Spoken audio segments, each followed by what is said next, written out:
Gamechangers. Hi, I'm Lexi. Welcome back to Gamechangers powered by data.ai. We are celebrating International Women's Day 2023 with a series on amazing women making huge contributions to the mobile gaming community. We are doing 3 parts to this series, so be sure to check out the other episodes as well.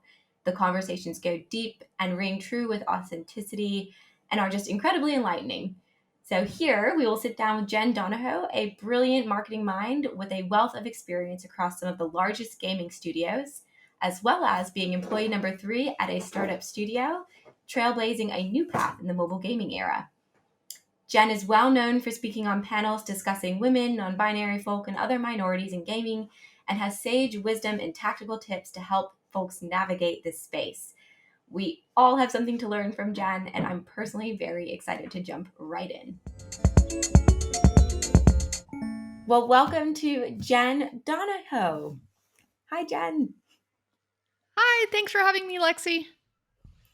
Awesome. Can you give us a bit of a background on what you're working on now and what you've worked on in the past, Jen?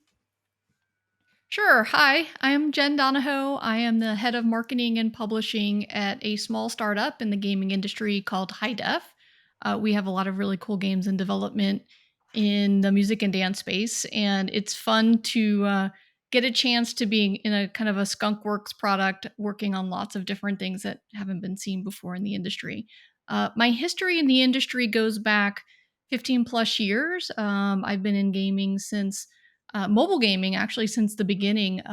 My very first job in gaming was at EA, and I've been at Riot, Scopely, Zynga, and so quite a lot of experience in the overall game industry. My start in marketing at the very beginning was in the toy industry. So I like to joke that my very first job was at Hasbro making Star Wars toys, and it's been downhill since there. I mean, that's probably the coolest job for any kid to tell them someone that they know, one of the people that make Star Wars toys. I think that's fantastic. It does not suck. It did not suck Yeah. to make Star Wars toys. In fact, I'm still a fan, and behind me I have my own lightsaber and lots of, Oh my very exclusive behind the scenes Star Wars stuff that I probably shouldn't tell people that I have, but I still have. Uh, Oh, that is awesome. We have a team of analysts, and a lot of us like Star Wars as well, and we call ourselves Data Jedi sometime, just for fun. I love it. Yeah. Awesome. So I love that you got started in toys and then sort of moved into more video gaming. What is also something that most people don't know about you? So a little known secret is that in high school, in middle school, I played the cello. So I think many people call those orc dorks. So I was also an athlete. I played volleyball, basketball, soccer. And so what I loved about that experience growing up was I got to know so many different kinds of people and use so many different parts of my brain. So obviously athletics, all the school side of things, and then the musical side of things.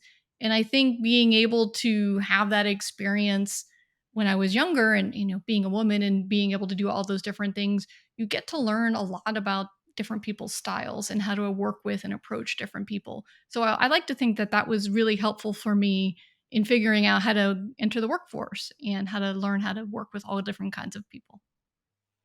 And it seems you've come a bit full circle with music gaming as part of the core focus of your startup.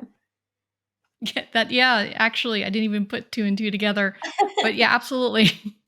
Part of what we're doing now is I don't play anymore. I was good. I was not great. And you can only will yourself in being so good at musical instruments. You can only practice so hard. And I don't have that innate talent that so many great people do, but I have a great appreciation for it.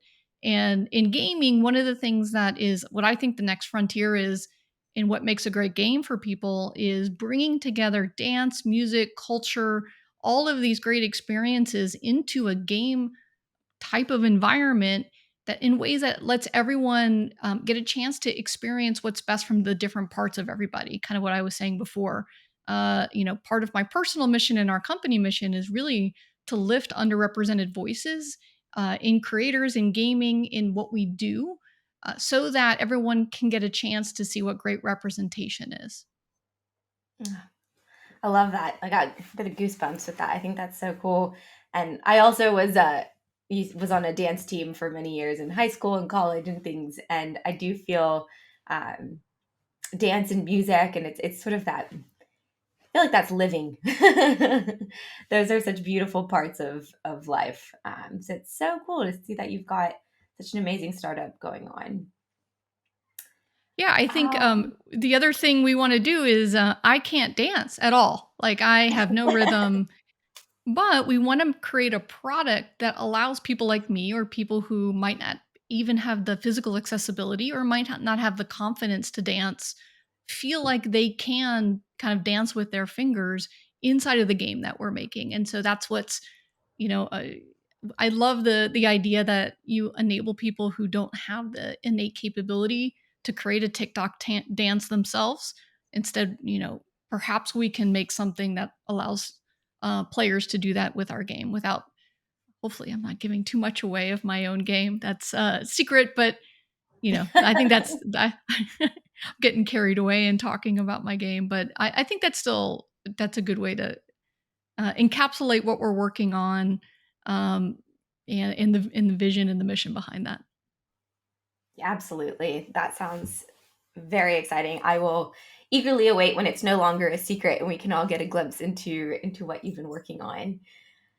So, in terms of your career, I think one of the really interesting points, with the job market, how it is right now, and people feeling, there's a bit of stress around getting jobs, and there's definitely some hurdles in this space. So, I think a really great question to kind of hear from you, who has such a wonderful track record in the gaming industry, is if you were to be starting out today in this kind of a climate, what would you do first? Or what would you do maybe differently to how you started your career? Yeah, I get asked this a lot. I have the opportunity to speak on a lot of panels about women in gaming. I think when you get to a later stage in my career, at this later stage where I've had a chance to have a lot of leadership positions, I've had a chance to work with a number of different teams at a lot of different companies. What would I think of or do differently? And I look back, and some of them are positive, and some of them are things that I would not do. So things I wouldn't do, or I would encourage other people not to do. Let's start with that end of it. Is for many women, we thought that we had to be the only one. So if the Highlander reference, there can be only one. Many women felt like they were the only one who could be promoted, and then there was a little bit of like kind of sabotaging other people so that they could be that one female, that one woman to be promoted, for example. That is not the case anymore. And I think the first thing that we have to realize is we are stronger together, and we are stronger when we can have each other's backs and work together.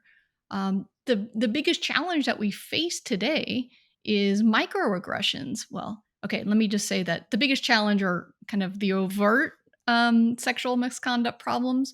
I think we are seeing the world get a little bit better with the overt issues. And so now I'm thinking and commenting more on, what are things within the work environment that we face that are kind of problematic. Unconscious bias, or I know that some people think about this as changing these kind of unlearning behaviors that many people have learned. Some of them are men, and some of them are women. Is things like getting cut off all the time. Like I'll be in a meeting, even in as I'm older and have a more advanced leadership position, I still face this challenge where sometimes you get cut off. And so you have to learn how to um, stand up for yourself and say something in the moment. And if you don't feel like, excuse me, if you don't feel like saying something in the moment, you can also say something to that person afterwards. And it could be as simple like, hey, I don't know if you realize this, but I didn't get a chance to finish my thought. Next time, could you make sure that you allow for some time for me to finish my thought. Something like that can be, a very simple thing you can do. And if you don't feel comfortable doing either of those things, talk to your manager, talk to a coworker or a peer who can help you figure out how might you bring that up in a different way. So these are some of the things, making sure that you speak up for yourself. And I probably didn't do this enough when I was younger.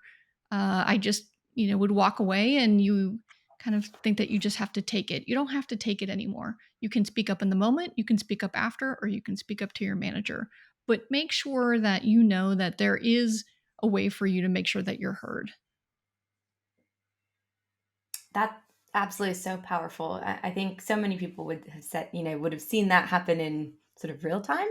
And so that's really amazing that you kind of give people a bit of the tools and framework to feel like they can be empowered to like kind of stop it in its tracks, or to feel seen that, yeah, that was a bit weird. That experience was, like you mentioned, it's micro, but then it can be unsettling. I think as well, another sort of tactic I've heard, especially on the same vein, is around women who in a meeting might have said an idea, and then another colleague says it and then kind of gets the praise for it. And so there's this Oh, idea of amplifying other female voices. So if you hear a good idea, yes, thank you, that person, that was a great call, and helping to amplify versus sort of um, almost rebrand as your own.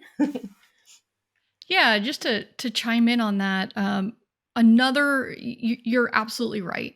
And another strategy that I've taken in the past is to have a group of allies. And by the way, the allies don't only have to be women.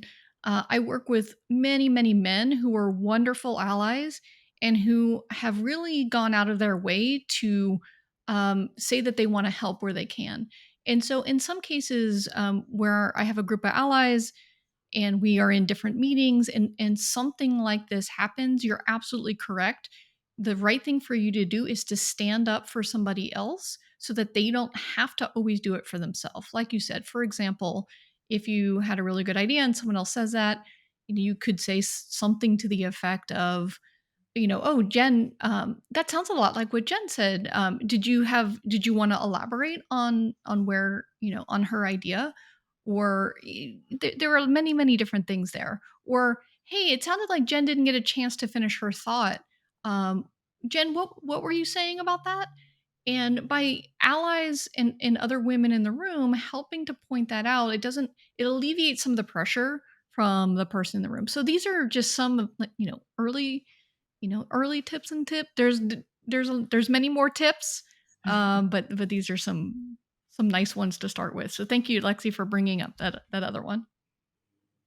Yeah, no, I honestly, I mean, it's really amazing to hear how you phrase it as well, because it comes off so um, just, I'm not even sure the word for this. This part won't go in the podcast or in the recording, but it comes off so polished, but like sincere, and it makes it kind of a, I don't know, like it comes off so nice, and it doesn't make it feel uncomfortable or like we're saying, "Hey, I didn't get to finish." um, Yeah, I think the key in addressing any of these situations is, in many cases, most cases, assuming you have, you have good relationships at work, in many cases, they don't know what they are doing, and they don't know the impact that they are having with you. So approaching it with a little bit of empathy, and I know in a sense we are the ones being, quote unquote, wronged, or we feel that way. But if you approach it from the idea that they don't do this with intent, they're not meaning to do this to you, then by having a very authentic and an empathetic approach to the tone in your voice and the question that you had, in many cases it diffuses the situation. The other person will be embarrassed, most likely, and not even realize that they're doing that. And so that's the tack that I take, is that no one is trying to do this to me or to anyone else out of malice. We're only trying to educate folks that probably just haven't been called out on that before, because many people in the game industry or in any industry, especially in the older generations or in leadership positions, might not have had that called out to them, and so they don't have a lot of experience knowing that what they're doing is hurting someone else. And most people don't want to hurt anybody else, at least that I've worked with in the work environment. Everyone wants to be better. That is such a good point. You're right. People do genuinely, it's not usually out of malice or anything. Um, so thank you for that. Um, I wanted to also ask you about what you've been the most proud of in your career, at any point. But is there any central moment or potentially central theme that runs through that you're most proud of? Yeah, this will seem a little bit odd, but I am most proud of my ability to be my authentic self at work every day. And so I'm part of the LGBTQ community. I am also Jewish, and I'm also a women in gaming. So I'm also over 40, so I hit all kinds of underrepresented groups as I go through life in the game industry. And I am so appreciative that this industry, while it obviously has its challenges, has allowed me to be me, and everyone that I work with embraces me as me. And so I can show up. I don't have to hide any aspect of who I am with anyone that I work with. And so I'm just proud that I can be me at work. And I know that sounds, kind of basic, but many, many women or many people in other underrepresented groups do not feel that way. And so my plea to everyone in the game industry is your goal, under of course making great games and everything that we do, should be to allow people to be their authentic selves at work every day and bring themselves, because you get the best work out of people when they don't have to worry about hiding who they are. They can show up and deliver great work because that they can just show up as themselves. Yeah, that rings so true. I think so much of that statement about being your authentic self, it's sort of like the brain power that you might be using throughout your day to try to navigate these channels and see how you should show up in this context, and what you're, maybe even policing a bit of what you're saying, or you're or holding back. That brain power gets completely freed up to be, as you said, to do your best work, to be creative, to just be excited and put into something that can be super, super impactful. Oh, that was a Absolutely. good Yeah, one. I think that. Oh, sorry. Go ahead. I know I spend, no brain, and I've been out for so long, and I talk about my lovely wife and the family that we have, and nobody, like, it just, and I'm also lucky to live in California and in a place where um it doesn't come up at all. And I think back to when I had to play the pronoun game when I started working in 1996, like before Ellen had come out, before it was in a sense okay to be gay in general in the country, or even even at work. And so for in my first job at Hasbro, I actually was only out to maybe half of my coworkers because I was in Cincinnati, Ohio, and I didn't know at the time how some people would react. And so I decided to be in the closet with half my coworkers, and it was awful. I can't tell you how awful that is. And so people, young folks today might be like, how dare you be in the closet? Like, aren't you supposed to be a pioneer for us? And I'm like, well, in 1996 and 7, it was difficult to be a pioneer. It was difficult to be a pioneer, at that place in the country in the middle America. So I look back with a little bit of a regret, but also some knowledge of, like, I don't know if I could have played that any different.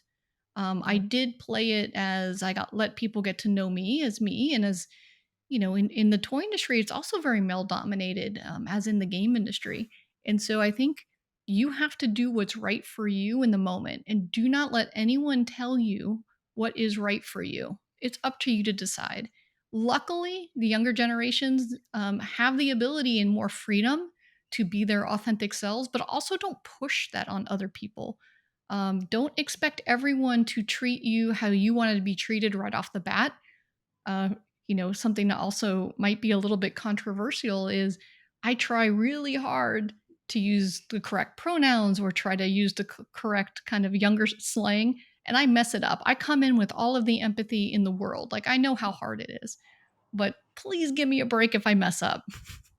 Again, it goes back to like, let's assume everyone has some good intent in dealing with each other. And if you mess up, just correct somebody and move on. It's okay. It's all cool. As long as everyone's trying, let's let people try. Yeah, that's such a good point.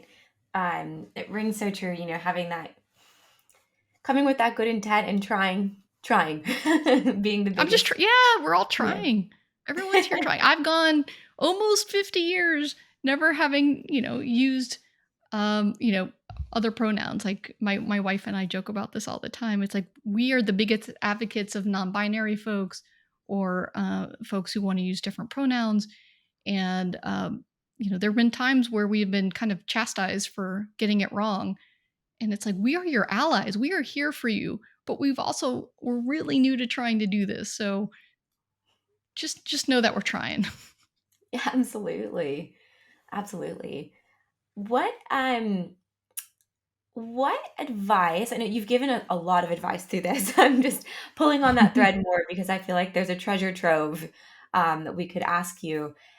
So are there any other pieces of advice you'd look to give other women or non-binary folks looking to thrive in the gaming climate and in gaming, or tech even as a whole?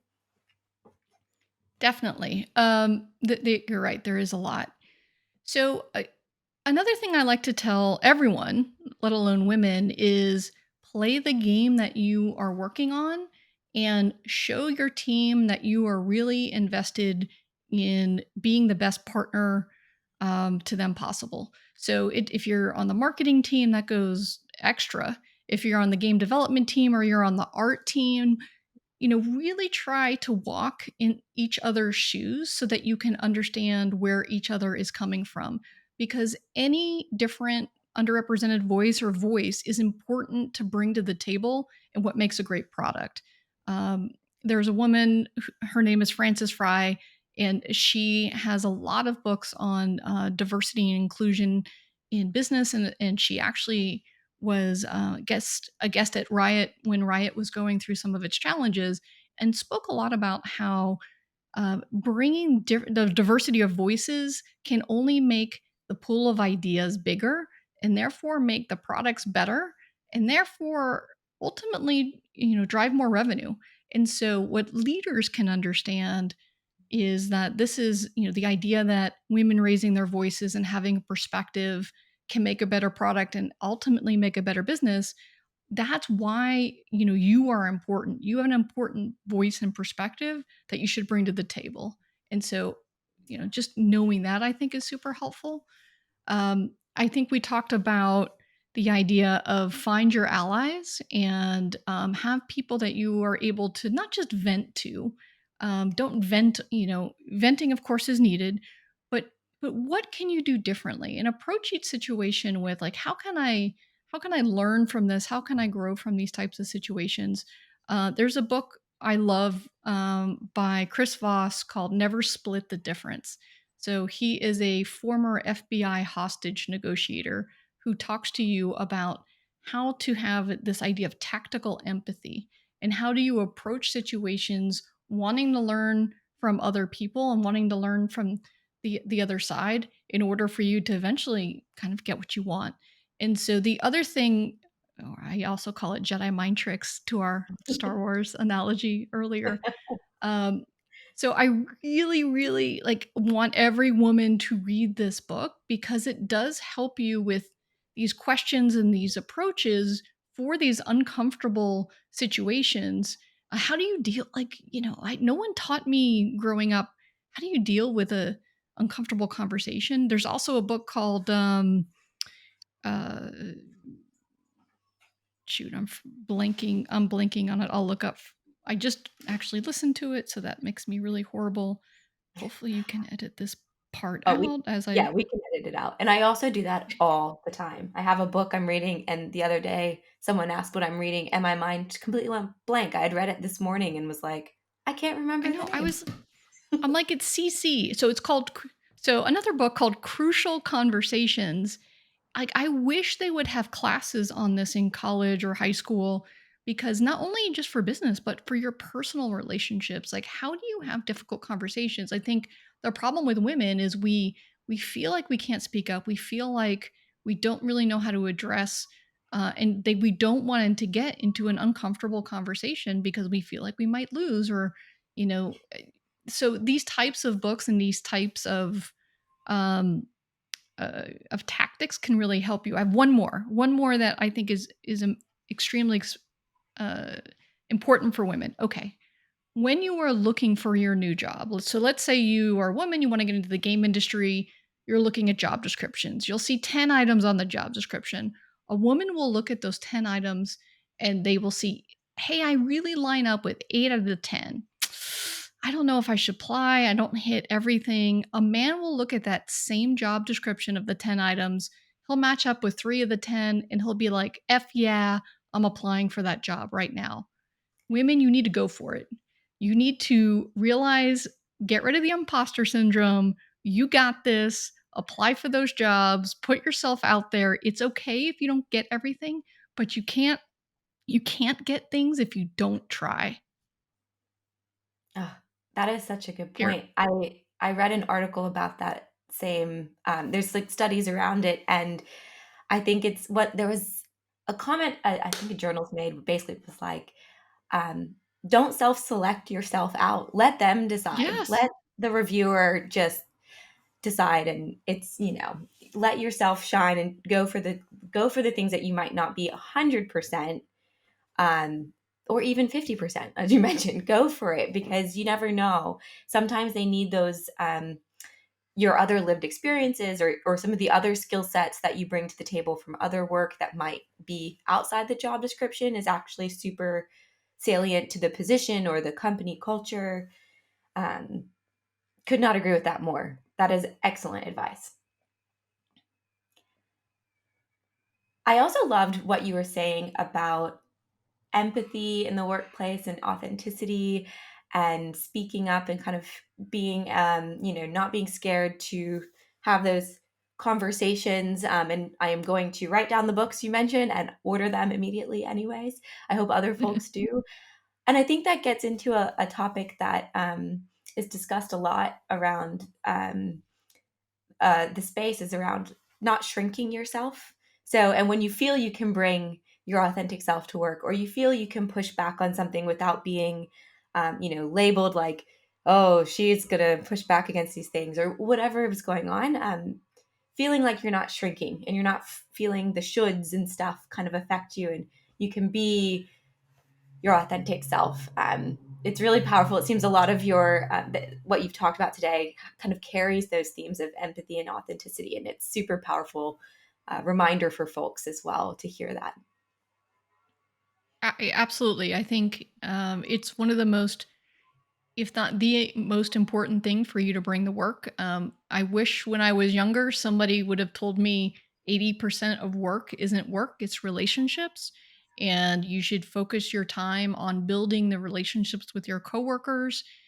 Um, it's not just about, and I'm great at this. I am the person that people come to when they're like, hey, we need this done. I will get it done. Sometimes I will be a bull in a china shop in getting that done, and that's not always the best way to accomplish the goal. And so I think, many women are trying to, do 2 times 3 times more than their male counterparts to get noticed and get ahead. It's something I had to do when I was growing up, because that was the way that you kind of showed your worth. But I might have bulldozed over some relationships in that process. And I think as I look back now, I would have tried to do that differently. I would have flexed my style and tried to lean into how other people wanted to um, be approached. It's not the view of treating everyone equal. It's how do you treat people how they want to be treated. Learn what's their style. Learn how they want to be treated, and meet them where they are. These are the keys to getting people to help you out. My very first boss, or my very second boss, um, gave me this best tip ever that I often do guest lectures at USC in some of these video game class. And I have a whole slide on, I call it my Yoda moments of, what would I have wanted to know and if I were you and sitting in that chair. And one of them is this very simple question. When you need something from someone else, just say, can you help me with this? And do that in a very authentic way. And no one can say no to you. Whereas if you had just gone up and started telling them what you needed, they would probably be off put. They would be like, I have all these other things to do.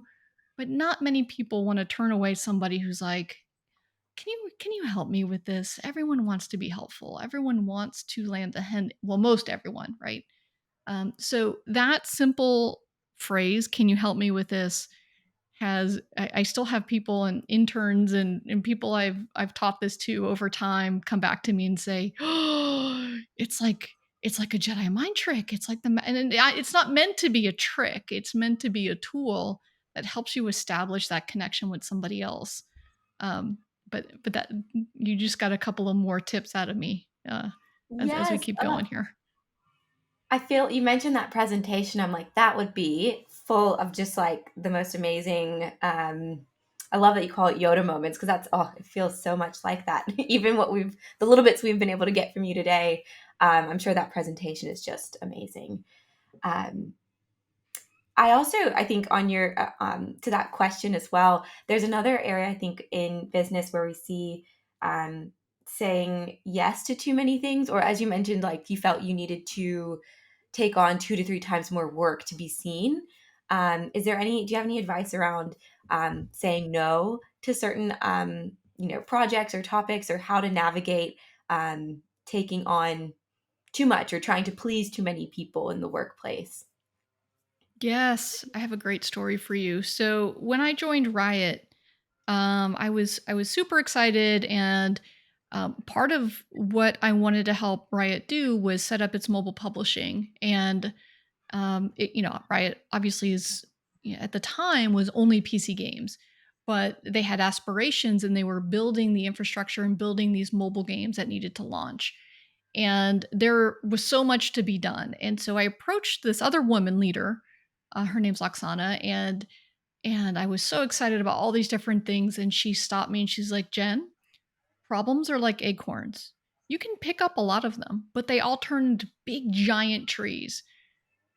You can't carry all of those big giant trees in your hand later on. So my advice is to pick one, is to prioritize and go nail that one, and then come back and work on some of the rest of them. And so my advice to people is to make sure that you prioritize and focus, and you in your prioritization, make sure you align on that with your manager, with the leaders, so that you're focused on the right things and that you're doing that in the right way.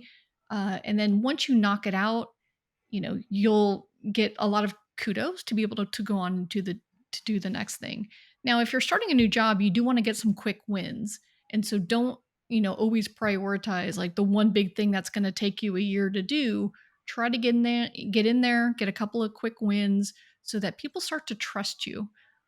They want to be able to know that they can count on you, because if you're new, no one knows you that. So get some small quick wins, prioritize your projects, and then go after something that you can kind of make a name for yourself. But problems are like acorns. So only pick up one or maybe Oh, two. so good. That visual too. I don't know if you are ever planning to, but I feel like you should write a book. I'm learning so much today. This is amazing. I know. I, um, I end up doing all these podcasts and spread out my nuggets. So they're probably I had another one. I did a podcast called Fast Forward that it's just with this wonderful BBC reporter. It's still they're still processing it, so it hasn't come out yet. But once it does, I had a lot of these. Well, I just shared all of my nuggets with you anyway, so you got it all. But thank you. I will look for that one when it comes out, though. I'm very intrigued. Oh, goodness. Okay, so final question for you today. So what does Women's Day mean to you? I wish it was a year and not a day. Yes. Listen, like it is always nice for underrepresented groups to have a moment in time where people can stop and reflect and shine a light on the things that everyone does to make the world special. So I love that we have an opportunity to just say, hey, like let's take a minute to recognize how difficult it is for women in gaming and the challenges that they have, but also the contributions that they have and everything that you can bring to the table and take a moment to listen like you guys are doing here. And I very much appreciated that. That's why I wanted to for sure contribute, to this project that you're doing. I think, in the LGBTQ world, we get an entire month of June. And now that now spans like many different communities. It's not just, one community, it's many communities. And so I think the biggest thing I want people to take away is, uh, let's not think of this as everyone gets a day. Like, let's think of it as like we have all these different voices out there. We're just shining a spotlight at this one particular moment to highlight someone so that we can see everything they have to offer. That is beautifully put. Could not agree more. I love that sentiment. Well, I think I could take this for another hour easily. I have so many more questions for you. Well, But I will let I'm here. I'm here for you. Whatever you need. well, thank you so much for joining us. This has been awesome. I love this. This is such a fun project, and it's close to my heart. And it's also, it's just great to also be able to meet some amazing women that I have not had the chance to meet yet. So thank you so much. Oh, you're quite welcome.